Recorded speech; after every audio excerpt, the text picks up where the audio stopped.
क्योंकि कोई भी वस्तु बिना रॉ मटेरियल के तो बनेगी नहीं, कच्चा पदार्थ होना चाहिए, मिट्टी पदार्थ। लेकिन परमात्मा तो कहा अच्छा हाँ ये तो तुम ठीक कह रहे हो, लेकिन ऐसा है कि थोड़ा ये अपने शरीर पर बाल देखना। देखो आपस में बातचीत चल रही है, तो बोले चलो नीचे उतर के समझाएं। जब उन्होंने प्रश्न किया कि घड़ा और मिट्टी तो दोनों एक, चलो मान लिया, लेकिन परमात्मा उपादान कैसे हो सकता है? इस संसार को बनाने के लिए वो मटेरियल कहां से लाया?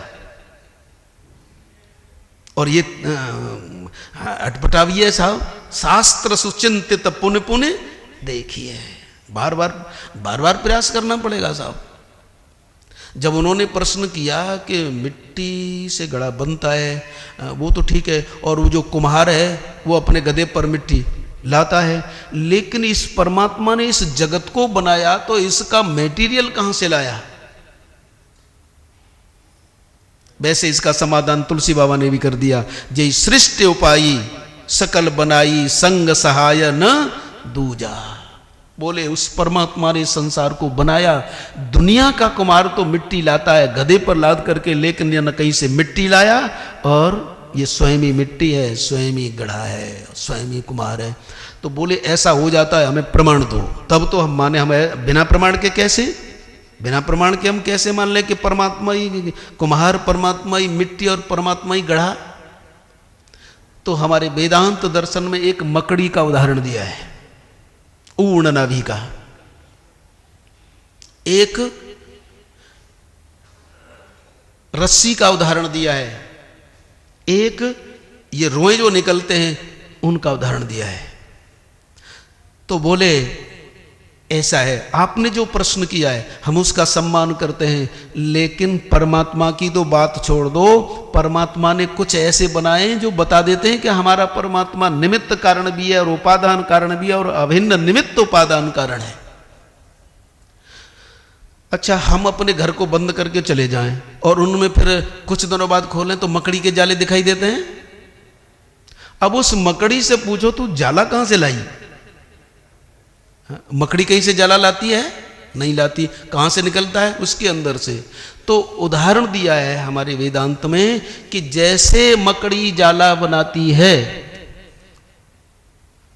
उस जाले को बनाने के लिए कहीं से वो कच्चा पदार्थ नहीं लाती, उसके अंदर से ही निकलता है। तो जब उसकी बनाई हुई मकड़ी में ऐसी सामर्थ्य है कि अंदर से ही जाला बना करके जाला बना देती है, तो उस परमात्मा में क्या इतनी सामर्थ्य नहीं कि अंदर से रॉ मटेरियल निकाल करके इस जगत को बना दे? इसलिए वही कुम्हार है, वही मिट्टी है और वही गढ़ा है। जगदेव हरि हरिदेव जगत, उसके अतिरिक्त तो कुछ नहीं है। हाँ, मुझे तो लगता है, अब समझाने वाले कह रहे हैं कि हमें तो ऐसा लगता है, प्रश्न करने वालों तुमने ध्यान नहीं दिया। मोहितम नाभि जानाति लोको मामजमभ्यम। अब वो जो मकड़ी है वो जाला बनाती है, मकड़ी ने जाला बनाया, और जाल में वो रहती है कि फंस जाती है? समझ में आ रहा है? जाल में वो फंस जाती है कि रहती है?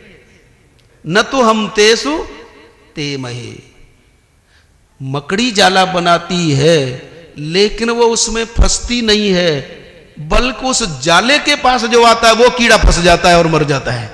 ऐसे ही परमात्मा ने अपने अंदर से ही इस संसार को निकाला है। वह इसमें रहता है लेकिन फंसता नहीं है। न तो हम तेसु ते महे, वह इसमें रहता है लेकिन फंसता नहीं है। तो जब मकड़ी अपने अंदर से रॉ मटेरियल निकाल सकती है तो क्या परमात्मा इतना कमजोर है? इसलिए कहा कि वही निमित्त कारण है, वही उपादान कारण है, वही अभिन्न निमित्त उपादान कारण है। दूसरा, ठीक है वो मकड़ी जाला बनाती है, उसमें रहती है, फंसती नहीं है, तो परमात्मा इसको बनाता है तो उसमें कोई घटोत्तरी बढ़ोत्तरी तो नहीं होती? बोले ए सही महिमा ब्रह्मणस्य नो कर्मणा वर्धते नो कनियान। वो तो रथ हाँ के तब भी अच्युत है, और बंसी बजाए तब भी अच्युत है। कुरुक्षेत्र के मैदान में हो तब भी अच्युत है, और वृंदावन में बंसी बजाए तो भी अच्युत है। और हम आपको बताएं कि जहां भगवान श्री कृष्ण वृंदावन में बंसी बजाते हैं, श्रीमद् भागवत 10वां स्कंद 21वां अध्याय, उसमें कहा है कि भगवान जब बंसी बजाते हैं तो क्या है, वहां भी अच्युत, वहां उनका नाम अच्युत आया है। मधुपतिरवगायचार्यन गा सह पशुपाल बलस सकूज बैणुम, बोले क्या, अच्युत, बोले उस अच्युत ने बंसी बजाई। तो जो कुरुक्षेत्र के मैदान में बजाने वाला शंख अच्युत है, तो बंसी बजाने वाला भी अच्युत है। उससे वो श्रृंगार करे तो भी अच्युत है, और श्रृंगार करे तब भी अच्युत है। उसकी महिमा में कोई विकार नहीं आता। न तुम तेज ते मय, कोई विकार नहीं आता। बोले तो मैंने बता दिया, लेकिन कोई उदाहरण तो दो। अब दर्शन वाले का ऐसे मान जाएंगे साहब। चलो चलते चलते उदाहरण देते हैं, फिर अभी विराम लेते हैं, फिर आगे की बात अब तो चलती रहेगी चलती रहेगी। अब क्या करें, वहां तक नहीं पहुंच पाए, देवी ऐसा गुणमयी है साहब, नहीं पहुंच पाए, हम क्या करें। चलो कल पहुंच लेंगे, परसों पहुंच लेंगे, चलते रहेंगे। चरे वेती उपनिषद कहते हैं चलते चलो, रुको मत। चलो थोड़ा उदाहरण, मकड़ी जाले में रहती है, फंसती नहीं है, उसमें कोई विकार नहीं आता, बल्कि जो जाले के पास आता है। अच्छा, ऐसे अब दूसरा उदाहरण दिया,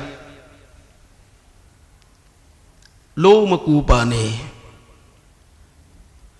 आपके अंदर से जो रोए निकलते हैं उसे आप बनाते हो कि स्वाभाविक निकलते हैं? उसके लिए रॉ मटेरियल लाए तुम कहीं से? नहीं ना। अच्छा, और ये रोमों का उदाहरण और क्यों नहीं उदाहरण दिया, रोमों का उदाहरण क्यों दिया? और भी बहुत से उदाहरण दे सकते थे।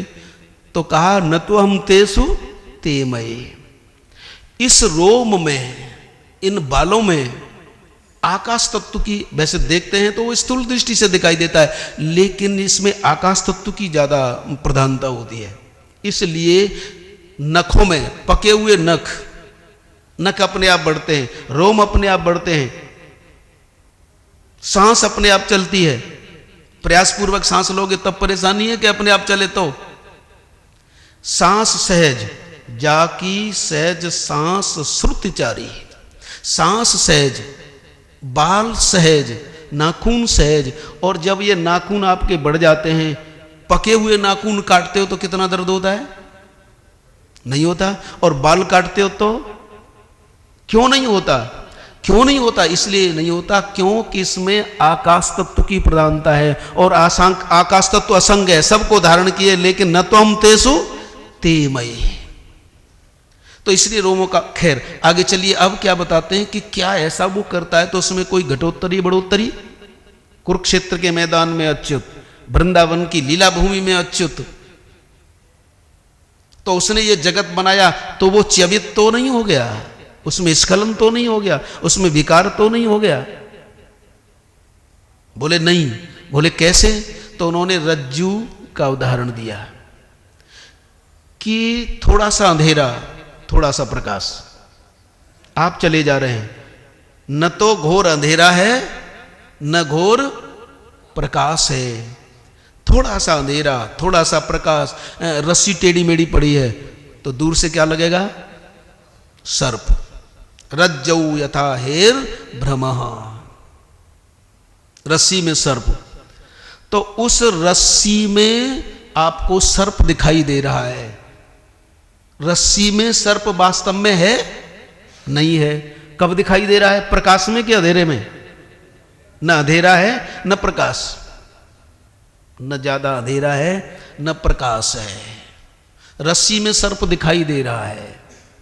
तो रस्सी में सर्प दिखाई दे रहा है, वास्तविक नहीं है, रस्सी में सर्प कल्पित है। और रस्सी में सर्प की कल्पना क्यों की है? क्योंकि सर्प का भी आकार ऐसा ही होता है। दरार की कल्पना करोगे, सर्प की कल्पना करोगे, तो रस्सी में सर्प दिखाई दे रहा है, कल्पित है। लेकिन रस्सी में जो सर्प दिखाई दे रहा है, तो रस्सी बढ़ गई कि घट गई? रस्सी में सर्प यदि दिखाई दे रहा है तो वो रस्सी बढ़ गई? नहीं बढ़ी। ऐसे ही इस संसार, इस परमात्मा में जगत दिखाई दे रहा है। तो जैसे रस्सी में सर्प दिखाई देता है, रस्सी बढ़,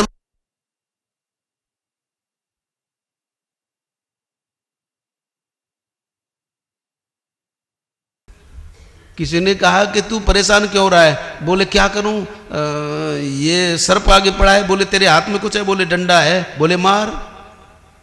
अब रस्सी में ऐंठन होती है, जैसे जैसे डंडा मारे साहब, ना अंधेरा ना ज्यादा प्रकाश, तो वो और ज्यादा वो ऐंठन उसकी। बोले ये तो मरता ही नहीं है। जितना जितना मारोगे मर्ज बढ़ता गया ज्यों ज्यों। अरे रोग हो तब तो दवाई कोई काम करे। उसमें ऐंठन ऐसी है, जैसे जैसे वो राहगीर उसमें रस्सी में प्रहार करता है वो इठती जाती है। बोले तो मरता नहीं है, तो बड़ा मजबूत है। बोले और आओ आओ, सब इकट्ठे हो गए, सब इकट्ठे हो गए साहब। देखा ये तो बड़ी दौड़ धूप हो रही है, ये क्या हो रहा? कोई समझदार आ गया। बोले क्या कर रहे हो? तब से इतना पीटा पाटी हो रही है। बोले ये सर्प है, मरता नहीं।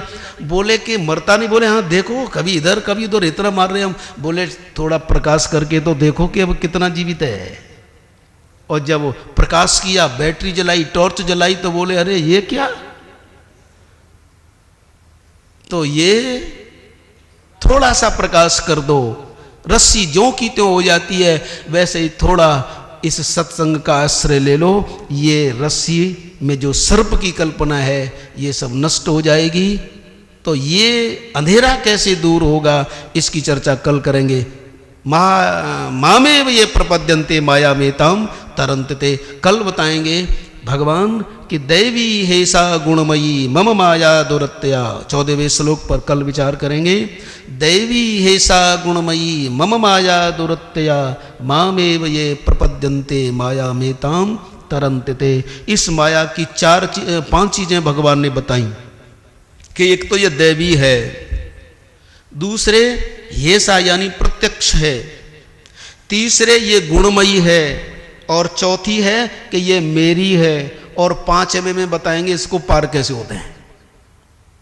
इसका माया का लक्षण क्या बताया कि एक तो ये देवी है, दूसरे हेसा प्रत्यक्ष है, तीसरे गुणमयी है, चौथी है ये मम माया है, और 5वीं बताई दुरत्या है, और 6वें में बताएंगे कैसे पार होता है। क्योंकि 5 के बाद जब 6वां हुआ नारायण, तभी तो पंच तत्व से पार हो। कितना संयोजन किया है भगवान ने, जो बोला है वो बिल्कुल टू दी पॉइंट है साहब। और माया कितनों में बांधती है? शब्द स्पर्श रूप रस गंध। 5 का बड़ा नुकसान होता है साहब। तत्व 5, जल क्षिति पावक गगन समीरा। इसलिए कह रहे हैं इस माया में भी 5 लक्षण हैं। एक तो ये देवी है, दूसरे ये प्रत्यक्ष है, येसा प्रत्यक्ष है, तीसरे गुणमयी है, चौथा मम है, ये मेरी है, और आगे 5वीं दुरत्य है। लेकिन 6वें में बताएंगे कि पार कैसे हो गए। इस पर कल विचार करेंगे। आज बस इतना ही। श्रीमन नारायण नारायण नारायण नारायण नारायण नारायण। भजमन नारायण नारायण नारायण। भजमन नारायण नारायण नारायण। मेरे नारायण नारायण नारायण। मेरे नारायण नारायण नारायण। ओम पूर्णमदः पूर्णमिदं पूर्णात् पूर्णमुदच्यते पूर्णस्य पूर्णमादाय पूर्णमेवावशिष्यते। ओम शांति शांति शांति।